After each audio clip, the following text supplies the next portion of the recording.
Сайн уу? Тэгээд одоо 5 дахь хуудас руу орцгоё. Эхлээд англи хэлээр нь дараа нь монгол хэл рүү. Where the lots of people called Potter, who had a son called Harry. Come to think of it, he wasn't even sure his new was called Harry. He did never ever seen the boy. He might have been Harry or Harold. There was no point in the worrying Miss Disley. She always got obsessed at any mention of her sister.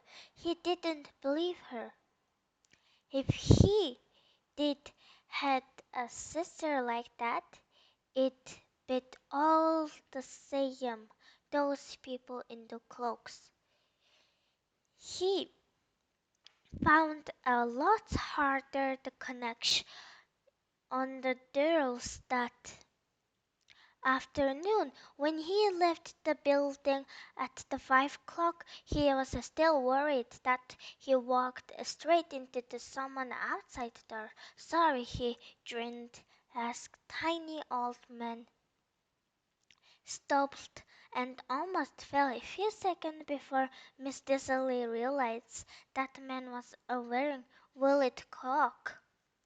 He didn't see him at all upset at beginning, almost knocked around. On the contrary, his face split into the wide smile, and he said, skippy voice,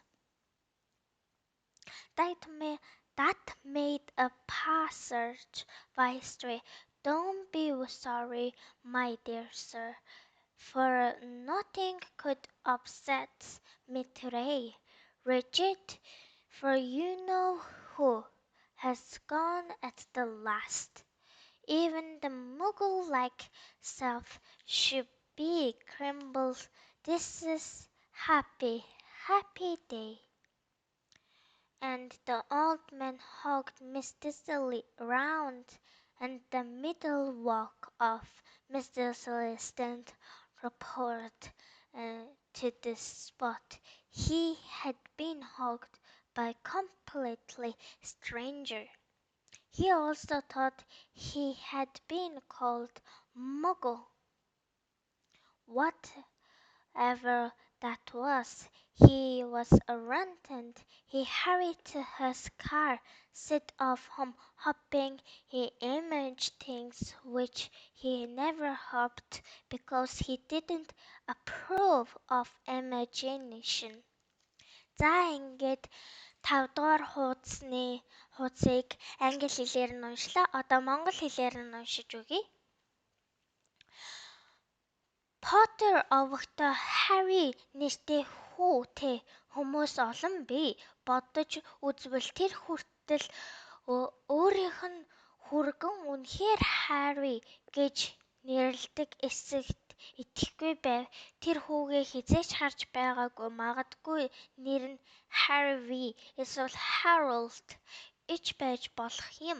Хатагтай Disley-нд энэ талаар санаа зовох хэрэггүй. Эгчээхийн тухай сонсох болгонд тэр маш их бухимддаг байсан юм. Ноён Disley түнд буур өгөөгүй. Харин хэрвээ түнд тийм эгч байсан бол тэр ч бас адилхан уурлах байсан биз? Гэхдээ яаж ч байсан тэр хувцастай хүмүүсийн тухай бодлон арилсангүй. Тэр өдөр ажилдаа дахин төвлөрч чадсангүй. Оройн 5 цагт офис орхих үедээ хүртэл санаа зовж байв. Тэр яг л хаалаагаар гарахдаа нэгэн хүнтэй мөргөлдөж ирэв. Уучлаарай гэж хэлэхдээ нөгөө жижигхэн хөгшин бараг унах шахжээ.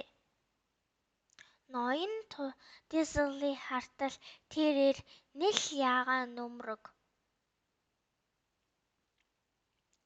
өмссөн байв. Хөгшин бараг унах шахсан хэрнээ огт уурласангүй. Харин ч түүний царай гэрэлтэн инээмсэглэж өндөр